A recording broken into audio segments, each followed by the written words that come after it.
খুব বেশি বিপদে আছেন, দেয়ালে পিঠ থেকে গেছে, পৃথিবীতে কোনো মানুষের কাছ থেকে সহায়তা পাওয়ার আশা ছেড়ে দিয়েছেন, অসুবিধা নাই। এই তিনটা আমলকে আপনি নিজের জন্য বাধ্যতামূলক করেন, ইনশাআল্লাহ তাআলা হেফাজত করবেন। জীবনে বহুবার আমি আমলটা করে দেখেছি। কঠিন কঠিন বিপদে আল্লাহ তাআলা কিভাবে উদ্ধার করেছেন আমি নিজে অবাক হয়ে গেছি, সারপ্রাইজড হয়ে গেছি। নবী করিম সাল্লাল্লাহু আলাইহি ওয়াসাল্লাম বলেছেন, তার যে কোনো বিপদ থেকে বের হওয়ার জন্য আল্লাহ তাআলা নিজে পথ দেখায় দেন। এমন ভাবে পথ দেখাবেন সে কল্পনাও করবে না। বহুবার আমল করে দেখেছি আমি, হাতে হাতে পেয়েছি আলহামদুলিল্লাহ।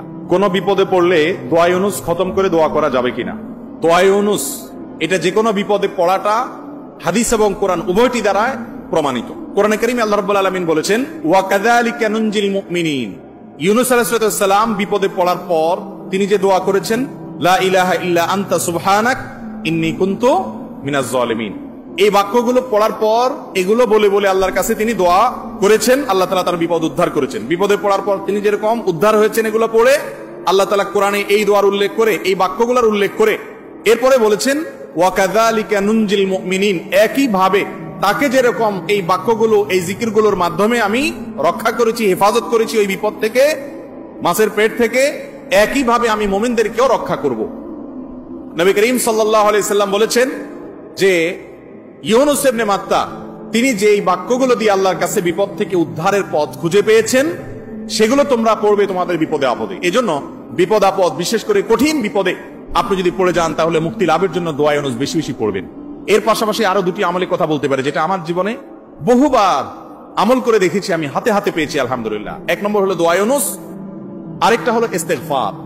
এটাও হাদিসে আসছে, নবী করিম সাল্লাল্লাহু আলাইহি ওয়াসাল্লাম বলেছেন, মান লাজিমাল ইস্তেগফার, যে ব্যক্তি ইস্তেগফারকে লাজিম বানায় নেয়। লাজিম বানায় মানে কি? মানে পড়তেই থাকে, থামে না। টয়লেটে গেছে তখন শুধু বন্ধ, খাচ্ছে তখন শুধু বন্ধ, ঘুমাচ্ছে তখন শুধু বন্ধ, আর সারাক্ষণ পড়তেই থাকে ইস্তেগফার।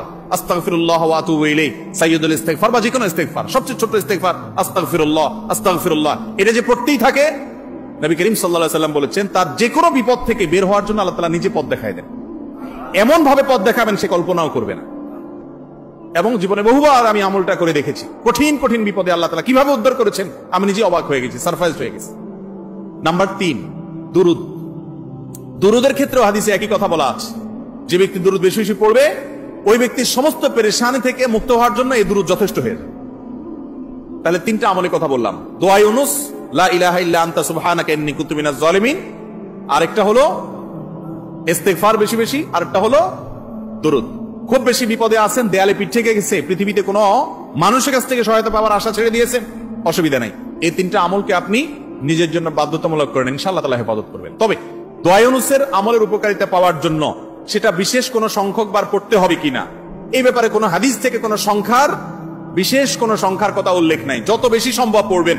দুনিয়াবি কোনো বিষয় হাসিলের জন্য অভিজ্ঞতার আলোকে, রুকিয়া হিসাবে, ঝাড়ফুঁক হিসাবে, বা দুনিয়ার কোনো কাজে আল্লাহর কাছে প্রার্থনার অংশ হিসাবে তাজরিবা দ্বারা অনেক আমল, যেমন ঝাড়ফুঁকের মধ্যে যেরকম, রুকিয়ার মধ্যে যেরকম বিভিন্ন আমল, আয়াত, হাদিস, সংখ্যা ঠিক করে আপনার ওলামা ইকরাম করে করে সেটা তাজরিবা পেয়েছেন, ওই আলোকে করা যায়, সেভাবে করা যেতে পারে। কিন্তু সওয়াবের আশা যদি হয় যে এত সংখ্যক বার পড়লে এটা হবে, তাহলে সেটা হাদিস দ্বারা প্রমাণিত না। আর মৃত ব্যক্তির জন্য যদি হয় তাহলে তো সেক্ষেত্রে আরো এটাকে সংখ্যা ঠিক করে করার কোনো গ্রহণযোগ্যতা নাই। কারণ সংখ্যা যদি হাদিস এবং কোরআনে উল্লেখ না থাকে, আমরা কেউ সংখ্যা বসায় দেওয়ার অধিকার আমাদের নাই। বিশেষ করে মুর্দার জন্য যে খতমের সিস্টেম আমাদের দেশে প্রচলিত আছে, এই সিস্টেম বেদাত, এবং এতে কোনোভাবেই মুর্দার কোনো উপকার হবে না। যেই বেচারা পড়াবে তার আমসালা দুইটাই যাবে। কয়দিন আগে দালম দেওবন থেকে ফতোয়া বের হয়েছে বিষয়, বিশেষ করে কোরআন কারীমের খতম করানো হয় যে সে বিষয়। তো এই জন্য মুর্দার জন্য দোয়া করে বা তার জন্য খতমের অ্যারেঞ্জ করে মুর্দার কোনো উপকারে, বিশেষ করে টাকা নিয়ে